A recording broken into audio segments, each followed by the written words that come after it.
राधे राधे गुरुजी। जी भैया। मनुष्य का जीवन जीने का मुख्य उद्देश्य क्या है गुरुजी? मानुष जन्म दुर्लभ है, मिले न बारंबार। तरवर से पत्ता टूट गिरे, वो बोर न लगता डर।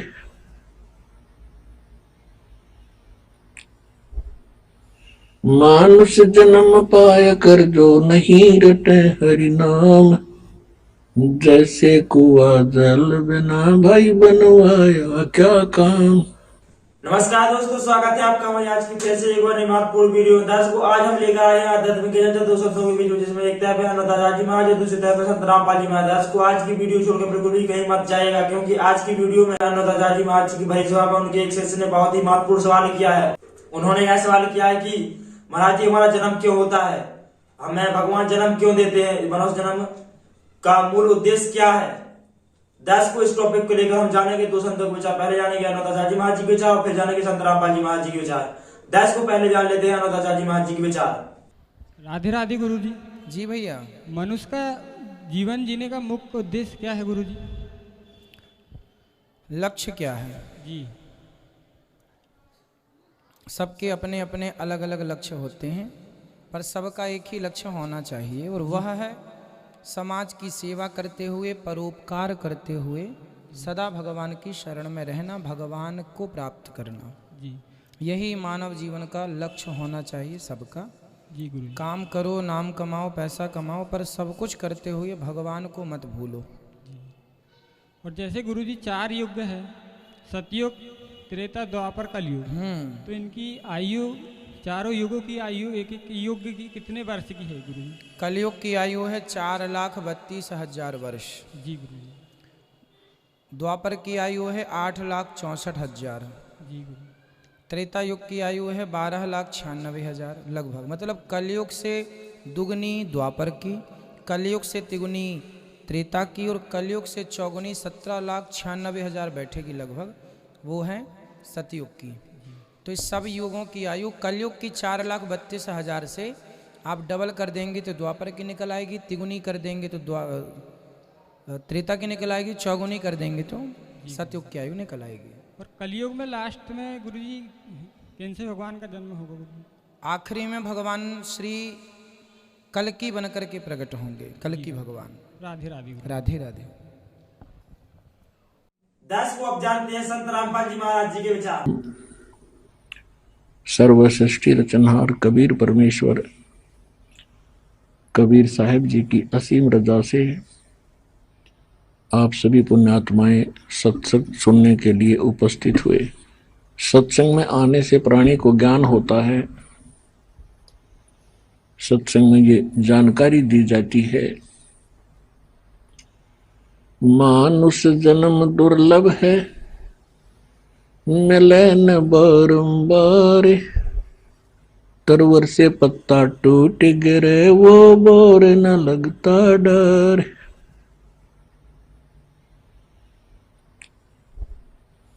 मानुष जन्म पाया कर जो नहीं रटे हरि नाम। जैसे कुआ जल बिना भाई बनवाया क्या काम। राम नाम निज सार है, राम नाम निज मूल। राम नाम सौदा करो भाई, राम नाम ना भूल।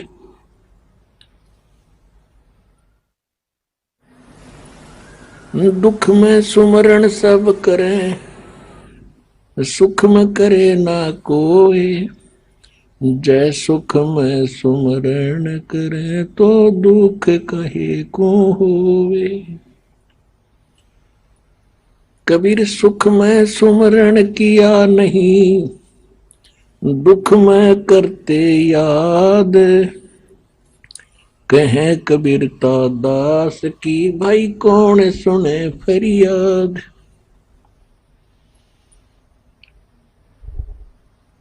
राम रटत कन्या बली, साकिट भलो न पूत। छेरी के गल में गल थना, जिसमें दूध ना मूत। राम रटत कोड़ी भलो, चू चू पड़े जो चाम, ये सुंदर शरीर किस काम का, जा मुख नाही नाम। कबीर जिव्या तो वाए भली, जो रटे हरि नाम, नहीं तो काट के फेंक दियो, भाई मुख में बोलो ना चाम। राम रटत निर्धन भला, टूटी घर की छान, वो कंचन मैल किस काम के, जहां भक्ति नहीं भगवान। परम पिता परमात्मा ने स्वयं ही आकर के अपने बच्चों को यथार्थ ज्ञान देना पड़ता है। हम ऐसे जालिम लोक में रह रहे हैं, हम ऐसे जालिम स्वामी के लोक में रह रहे हैं जो हमेशा हमें मिसगाइड करता है। हमें दुख के अतिरिक्त वो कुछ नहीं दे सकता और हम उसको अपना मालिक मानकर अभी तक उसी की पूजा और उसी के पुत्रों को भगवान मान के आश्रित रहे, जिस कारण से हमने असंख्य जन्म हो गए यहाँ पर जन्म और मृत्यु के कष्ट को उठाते हुए। तो परमात्मा ने आके हमें ज्ञान दिया है कि जिस लोक में आप रह रहे हो, ये लोक आपका नहीं है, ये घर आपका नहीं है, यह संपत्ति आपकी नहीं है। यह भूल भारी लगी है आप पे, क्योंकि आपको सत्संग नहीं मिला। उसके विषय बताते हैं कि जब काया तेरी है नहीं, यह माया कहां से हो।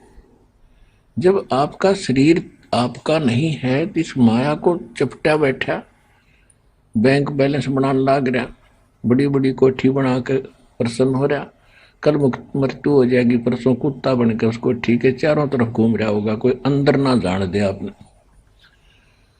तो परमात्मा याद दिलाते हैं, भोली आत्मा, आज तक तो चलो आपको पता नहीं था, इसका कोई अल्टरनेट नहीं था, अब तो अल्टरनेट पता लग गया कि एक ऐसा स्थान है जहां हम पहले रहा करते थे। हमारी जन्म मृत्यु नहीं होती थी, हम वृद्ध नहीं होते थे, और ऐसा ही हमारा परिवार है वहां पर। जैसा यहां जुड़ गया, आज आपके बेटा बेटी हैं या माता पिता हैं, क्या आप पहले जानते थे इनको? आपके घर आते गए, ममता मोह बन गई, अपने से लग गए, अपना परिवार बन गया। लेकिन ये तो अपना है नहीं, कल मृत्यु हो जा, पूरा परिवार नाश हो जाए 1 मिनट में। ये पीछे केदारनाथ के ऊपर कैसा जुल्म हो गया था, एक के घर के 4-4 सदस्य मर गए, पूरा पूरा परिवार नष्ट हो गया। तो ये अपना है नहीं। लेकिन जब तक आप यहां हैं, ये ऐसा समझो कि हम एक किसी उद्देश्य को लेकर के हम एक कमरे में रह रहे हैं, एक मकान में रह रहे हैं। जैसे बच्चे कहीं स्टडी करने जाते हैं या कोई मजदूर मजदूरी करने जाते हैं, तो कई कई जने एक क्वार्टर में रहते हैं, मिलकर रहते हैं, प्यार से रहते हैं, इकट्ठा खाना बनाते हैं, सारा कुछ करते हैं।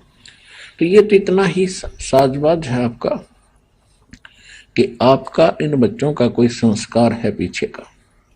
और वो किस्मत वाले बच्चे हैं जिनका पूरा परिवार मालिक से जुड़ जाएगा। आपके बच्चे सुरक्षित रहेंगे, आजीवन आपके साथ रहेंगे जब तक आपकी मृत्यु नहीं होगी। और मृत्यु के उपरांत फिर सारे के सारे सतलोक चले जाएंगे। ऐसे ही धीरे धीरे वहां आपका परिवार बन जाएगा। और अब वो सुख तो यहाँ कोई उदाहरण भी नहीं है जो वहां के सुख को यहाँ वर्णन कर दे। तो वहां सुख है, और जो आपको वहां पर आनंद होगा जिस प्रकार आप वहां रहोगे। तो यहाँ कितना ही कोई धनी हो, चाहे कितनी उच्च पोस्ट हो, उसका तो 1 सेकंड का भरोसा नहीं कब मृत्यु हो जाए। तो पहले तो ये बात आपके दिल में इस सत्संग के माध्यम से जचाई जाती है, विश्वास दिलाया जाता है कि ये लोक आपका नहीं है, यहाँ आपका स्थायी स्थान नहीं है। और ये आपको भी आसानी से पता हो जाएगा ये ज्ञान सुनते। पहले तो वैसे ऊपर ले मनते, हाँ भाई एक दिन सब ने मरना है, हमने मरना है। लेकिन अब ये होगा कि मरना तो बात अलग है, वो तो यूनिवर्सल ट्रूथ है, सब ने पता है। लेकिन मर के हम जाएंगे कहाँ? ऐसे स्थान पर जाएंगे जिसकी आज तक ऋषि महर्षियों को भनक भी नहीं लगी, और आसानी से जाएंगे। इन परिवार के अंदर रहते हुए हम भक्ति करके सतलोक जाएंगे। और परमात्मा ने हमारे लिए यही एक उदाहरण दिया था कि स्वयं वो परमेश्वर 120 वर्ष तक एक गृहस्थी की तरह रहे, अपना कपड़ा बुनकर जुल्हे का काम करके, और जुल्हा गरीबों में रहे, निर्धनों में। एक तो हमारी ये फर्क निकालनी थी कि हमने ये मान रखा था कि उस समय क्या था कि ब्राह्मण वर्ग ही अपने को भक्ति करने और ग्रंथ पढ़ने का अधिकारी मानता था, और सबने यही मान रखा था कि यो काम तो इन ऋषि महर्षि ब्राह्मणों का ही होता है, हमारा तो यही काम है, बच्चे हो गए इनकी परवरिश कर दे, फिर मर जाए वैसे कि इनको पाल पोस के। तो परमात्मा ने प्रथम तो ये उदाहरण दिया कि भक्ति ऐसे भी हो सकती है, ब्राह्मण भी कर सकते हैं, आप भी कर सकते हो, ऋषि भी कर सकते हैं, यदि मार्ग ठीक हो, नीत साबित हो तो भक्ति सफल होती है। तो इस बात को परमात्मा बताने के लिए आए, और फिर ये बताया कि कति गरीब से गरीब परमात्मा क्या बताना चाहते थे कि मेरे से गरीब कोई नहीं हो सकता। कपड़ा बुना, कोई मेहनताना आ गया, आटा नमक ले आए और बना के खा लिया। और फिर ये बताना चाहते थे कि ऐसे भगत पर जो ऐसे सच्ची श्रद्धा से मेरी भक्ति करेगा, उस पर किसी प्रकार का भी कोई आपत्ति आ जाए, मैं भगवान खड़ा पाऊंगा उसके लिए, उसको किसी प्रकार की आपत्ति नहीं आने देगा। तो भगवान हम इसलिए खोजा करते थे कि हमें जरूरत पड़े भगवान खड़ा पावे। तो वो परमात्मा इस साधना से, इस प्रकार की क्रियाओं से, ऐसे रहने से, जैसे परमात्मा स्वयं आकर के रहकर दिखा कर गए थे, ऐसे जो रहेगा अपने परमात्मा जो देता है उसमें संतोष करे, सबसे पहली ये बात है। क्योंकि हम यदि एक से बड़े साहूकार को, धनी व्यक्ति को देखकर उसकी रीस करेंगे तो हम घने पाप करेंगे, भगवान से दूर हो जाएंगे। और फिर यहाँ पर एक सेकंड का किसी का भरोसा नहीं, कब मृत्यु हो जाए। तो इस दृष्टिकोण से भक्तों ने संसार को देखकर नहीं जीना होता, परमात्मा के ज्ञान को आधार मानकर उस पर चलना होता है, तभी सफलता मिलती है। शारीरिक कष्ट भी दूर होंगे, आपकी रक्षा भी होगी, आपके किसी प्रकार का कोई काम होगा वो भगवान आपको पहले किए पाओगा, आप पीछे पहुंचोगे। और फिर मोक्ष मुक्ति होगी, सतलोक चले जाएंगे, और जहाज में बैठा के भगवान आपको सतलोक छोड़ के आएगा।